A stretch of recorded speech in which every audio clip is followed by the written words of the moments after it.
திருப்பரங்குன்றம் விஜய், திருமங்கலம் விஜய், উসলামপট্টি বিজয়। সিংহ কেবল শিকারের জন্য বেরিয়ে আসে, বিনোদনের জন্য নয়। ভারতের ক্ষমতাসীন দল বিজেপিকে এভাবেই হুমকি দিয়েছেন দক্ষিণী সিনেমার জনপ্রিয় অভিনেতা থালাপাতি বিজয়। সিনেমার মতো রাজনীতিতেও রীতিমতো বাজিমাত করে ফেলেছেন এই অভিনেতা।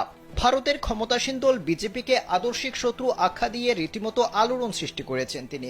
সমালোচনা উপেক্ষা করে মুসলমানদের বিভিন্ন অনুষ্ঠানেও উপস্থিত হতে দেখা গেছে এই অভিনেতাকে। 2026ல 2 பேருக்கு நடுவுல தான் போட்டியே। তিনি তামিলাগা ভেত্রি কাজাগাম বা টিভিকে নামে একটি দল গঠন করেছেন।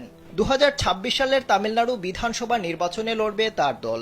ইতিহাসের সমান্তরাল চিত্র তুলে ধরে এবং আঞ্চলিক গর্বকে জাগিয়ে তুলে নিজের দলকে তামিলনাড়ুর রাজনৈতিক বিকল্প হিসেবে উপস্থাপন করেছেন বিজয়।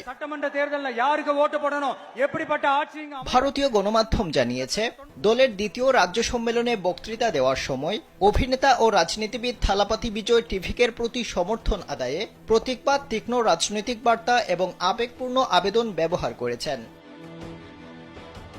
অনুষ্ঠানে বিজয় বলেন, একটি সিংহ ভিড়ের মধ্যে থাকতে জানে এবং সে একাও থাকতে জানে। এটি অনন্য। সিংহ কেবল শিকারের জন্য বেরিয়ে আসে, বিনোদনের জন্য নয়। তিনি আরও বলেন, গুজব রটেছে যে টিভিকে বিজেপির সাথে হাত মেলাচ্ছে। আমরা বিজেপির সাথে জোট করছি না। আমাদের দল কোনো ধর্মের বিরুদ্ধে নয়। আমাদের দল জনগণের দল। তামিলনাড়ুর মানুষ বিজেপিকে প্রত্যাখ্যান করবে। জনসভা এবং নৈতিক স্পষ্টতার উপর ভিত্তি করে 2026 সালের বিধানসভা নির্বাচনের আগে টিভিকে একটি বিঘ্নকারী শক্তি হিসেবে চিত্রিত করেছেন বিজয়। বিশাল জনসভায় তার ভাষণকে টিভিকের মোড় গুড়িয়ে দেওয়া ভাষণ হিসেবে দেখছেন বিশ্লেষকরা। বিজেপিকে দ্ব্যর্থহীনভাবে নিজ দলের একমাত্র আদর্শিক শত্রু হিসেবে আখ্যায়িত করেছেন থালাপাতি বিজয়।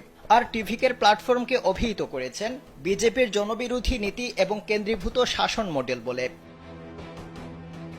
বিজেপির বিরুদ্ধে তামিলনাড়ুর নির্দিষ্ট সাংস্কৃতিক ও আর্থসামাজিক বাস্তবতা উপেক্ষা করার অভিযোগ করেছেন এই অভিনেতা।